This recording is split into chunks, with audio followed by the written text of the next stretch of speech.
Okay, instead of fixing something, working on my bikes or making something, I get asked a lot of questions being a mailman. Been a mailman for 34 years and been asked a lot of questions, mostly the same things. But I just decided I was going to put some down and answer them. I've been on a few routes over the years. This is the longest I've been on a route. The one I'm currently on, I've been on for almost 14 years. And, you get to know some people and see kids grow up. So, I mean, it's nice to have a stable route. But thing I get there is I just wrote some stuff down, nothing really in order or But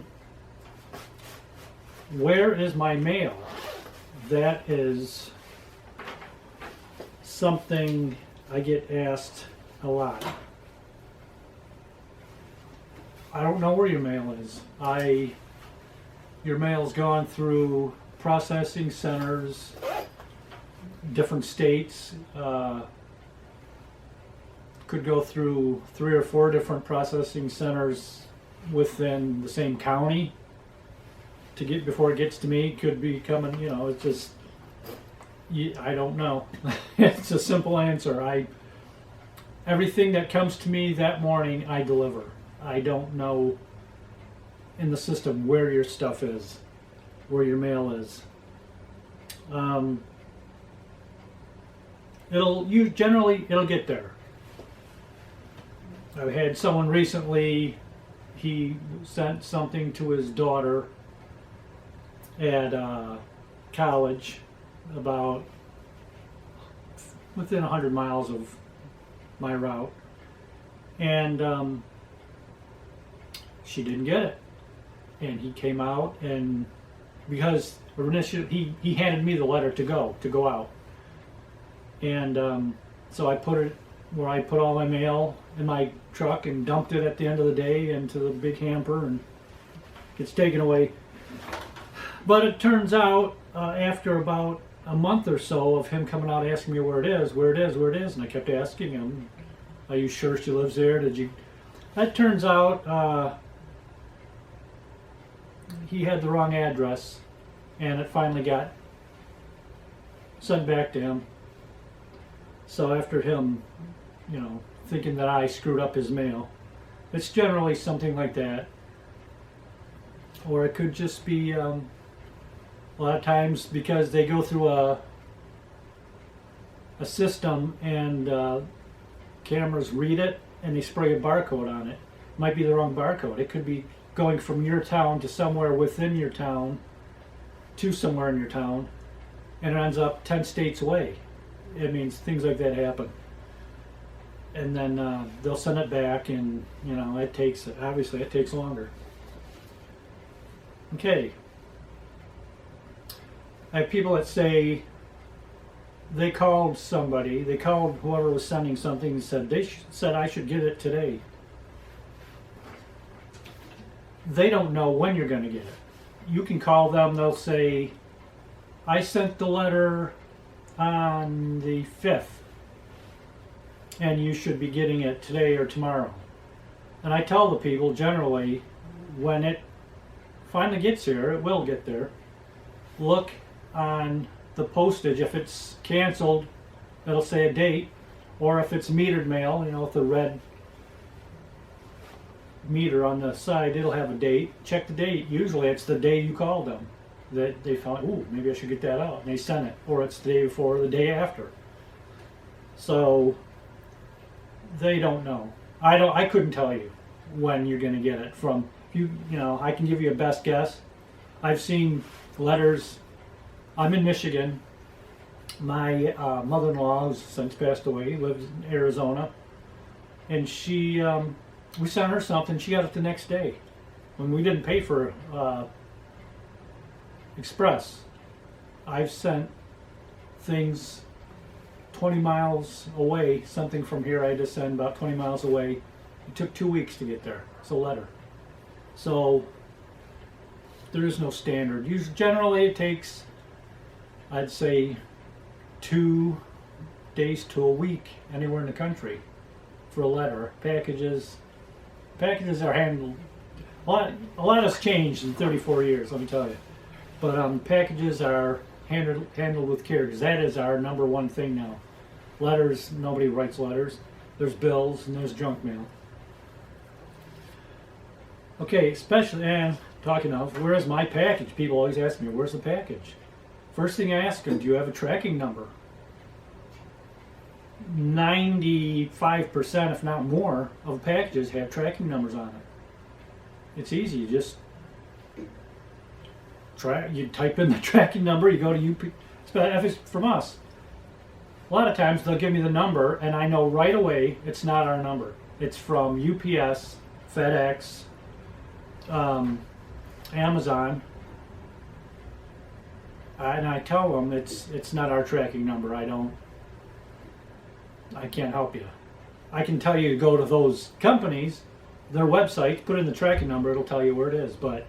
And a lot of them, UPS and FedEx, will take it from its original point, fly it to wherever if it needs to be flown, and drop it off at post offices to be for the final delivery. We will take those. And then they'll have 2 sets of tracking numbers, theirs and then ours. Ours usually, for just regular packages, start with a 9. And it's a series of 4-digit, 4-digit, 4-digit, 4-digit, I think sometimes a little more, but almost always 9. Certified, registered, express, they start with letters or numbers. Letters. But actually, just certified. They've changed those too since I've started. But if it's ours, we could track it. We can tell you almost exactly where it is. And within a reasonable amount of days, I could tell you when. Some people say it says it was delivered, and that's when, again, I say, and they don't have it. Number one, it could have been stolen.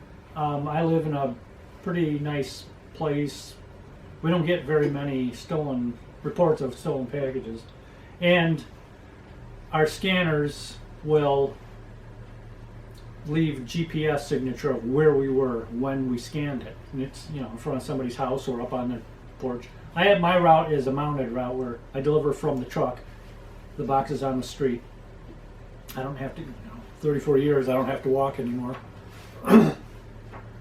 But and sometimes it said it was delivered, and again, it's not our number. It says delivered. Sometimes it's misdelivered. Sometimes they. Just the other day, I came home from work.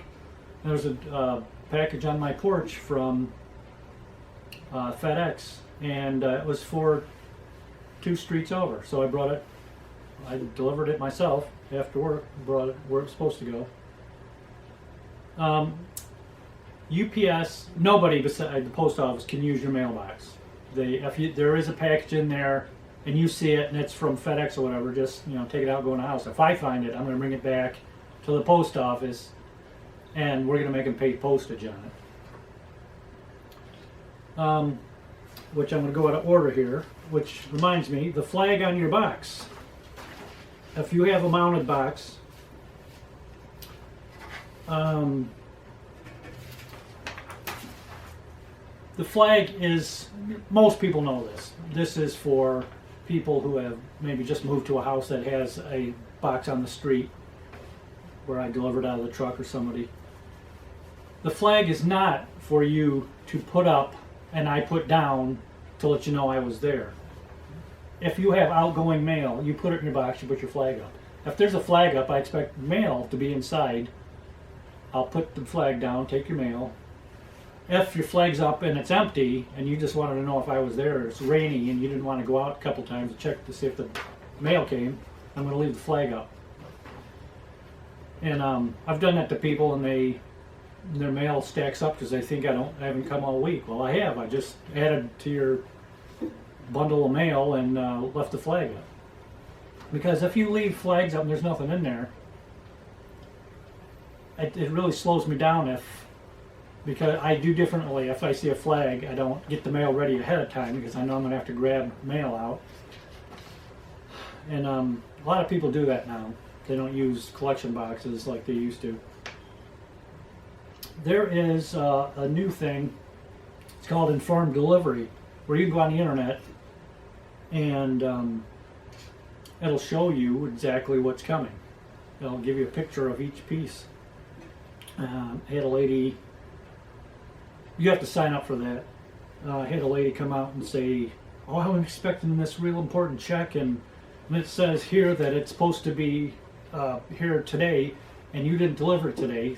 I went by her house a couple times, so she flagged me down, and so she showed me on her phone a picture of this piece of mail that is so important. And for one thing, I don't know where that facility was where they took a picture of this. It wasn't mine, so it could have taken another 2 days. I mean, they'll give you a best guess. It's not probably usually right when it's going to get there, but not always. And so I asked her if I could look at her phone, and so I looked at it and, moving the picture around, and finally got to the postage. It's UBBM, well, actually it's business bulk mail. It's BBM. It's junk mail. So it was a piece of junk mail. No one's sending you a check with junk mail. And again, if I'm delivering, I haven't gotten to your house yet, you come to my truck, yeah, you're expecting something really important, and you want me to go looking through the mail because you're not going to be home when I get there. And I get this a lot. I have thousands of pieces of mail, and when I used to carry mail, when I used to walk, and I'd have in my bag, I only have enough mail in my bag for maybe 30 or 40 houses. And usually there's like 600 houses on a route, 400 or 500 sometimes. I don't have my whole route in my bag. And if you're coming from streets over, it's in my truck. And if I'm delivering by driving, it's in the back of my truck. And I can't just go back there and it's like a magic trick. It pops up and, oh, there's your mail. And like packages too, I separate those at increments on my route. First half of my route, and then once I'm there, so I don't have everything ready. If you just decide you want to come up, and every time people do that, almost every time, I get to their house and they're back in their driveway and they're there, nothing, which is, not a big deal, but when you do that, they'll take advantage of it and come a lot frequently. And can I get my mail? Can I get my mail? No. And recently, we have a new postmaster at my office, and he said we are not allowed to do that. We're not supposed to do it anyhow, but he said no more. Let's tell them, and if they have a problem, call the post office. Which is another thing. If you have a problem, call up and ask for your mailman. If you don't know his name, her name, just say your address. They know exactly who's delivering your mail on what day. They know. And talk to your carrier first, because supervisors don't know what's going on. They don't care what's going on. I mean, if their bosses yell at them, they'll care, but they won't know. I have to deal with these people every day, and I don't want to have problems with them. And I want them to get their mail, and I want to do a good job. So, if you have something's missing or, whatever, call them, ask for, say, I live at such and such address, and they'll know it's me. They'll call me to the phone. I'll talk to you, or you can just leave a note in your mailbox, and I'll come up to your door and knock. And I usually tell everyone on my route that calls the post office. They can call them. I don't care, but a lot more will get on if they talk directly to me. Junk mail. Junk mail is treated totally different than first class mail. It can sit around the post office. It rarely does anymore. Long time ago it did because we got a ton of it. But it can sit for 2 days in there, up to 2 days. First class has to go out the day it came. Like I said, it doesn't anymore. It goes to, we get such little volume of it. But if you don't want it, throw it out. If you put return to sender, I'm going to put it back in your box and leave a note. You have to pay postage to send it back. You can refuse a first class letter and I'll send it back for nothing. That's part of first class. Junk mail, no. You have to pay postage. And if you open anything and decide you don't want it, you have to pay postage on it to return it. In current resident junk mail, it says, you know, the old people that used to live there or current resident. You're the current resident. It's your mail. You don't want it, throw it out.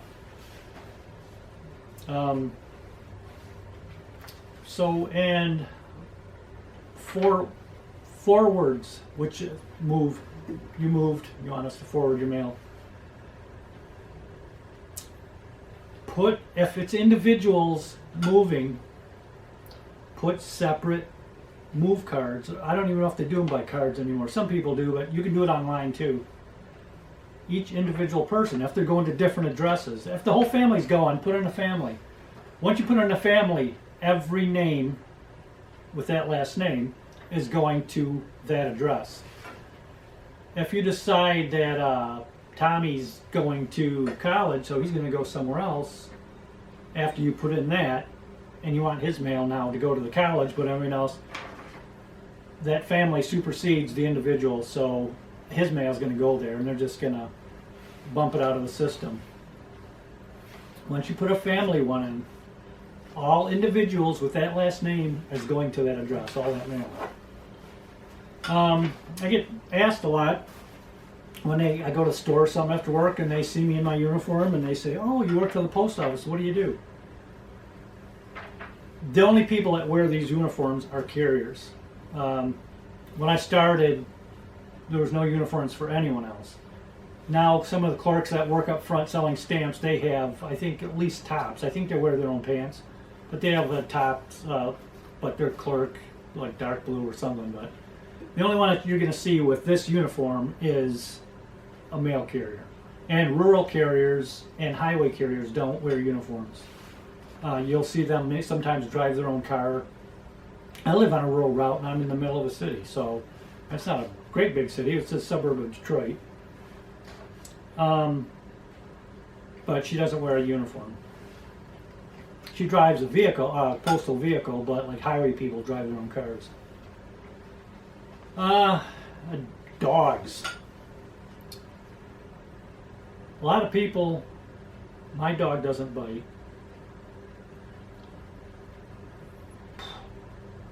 I mean, sometimes that's true, and like I've been on my route. I know the good dogs. I don't have a lot of problems with dogs on my route.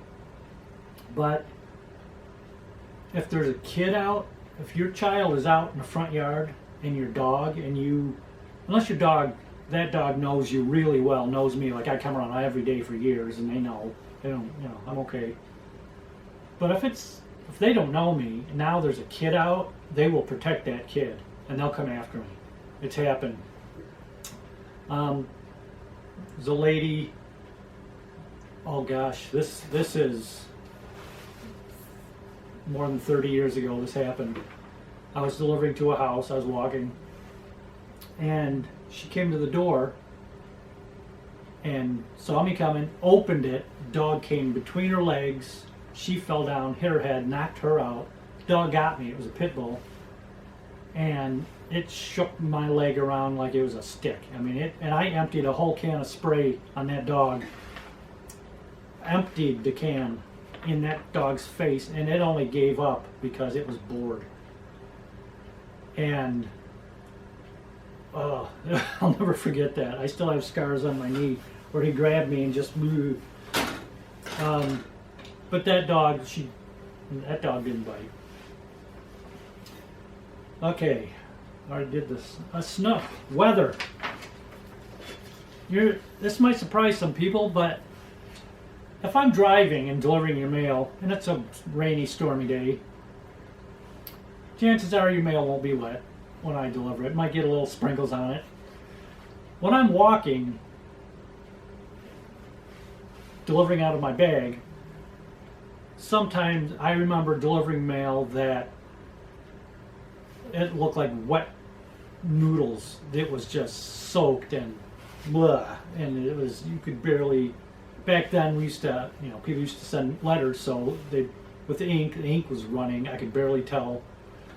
There's nothing I can do. I can only protect the mail so long. Once I open that flap, there's a flap on it. To open it, rain just pours in, and now you got to think, every house I have to do that. So it's not like I'm just opening it once for the whole street, which we call loops. I'm opening it depending on how many houses, and then I'm opening it for as long as it takes me to grab how many letters, how many flats, we call it, magazines and stuff like that, size stuff is flats. By the time I get to the end of that loop, it could be, it's garbage. It's shot. But people, how did my mail get wet? How do you think it got wet? And snow. Walking, please. You don't have to do it immediately, but when it snows, shovel your walks. If you get delivery up to your house where they're walking, they don't have to come up to your house if you don't do anything. I mean, if it's a fresh snow and it's still coming down, I always deliver it because, I don't expect you to do it between each flake. But after like the next day and it stops, you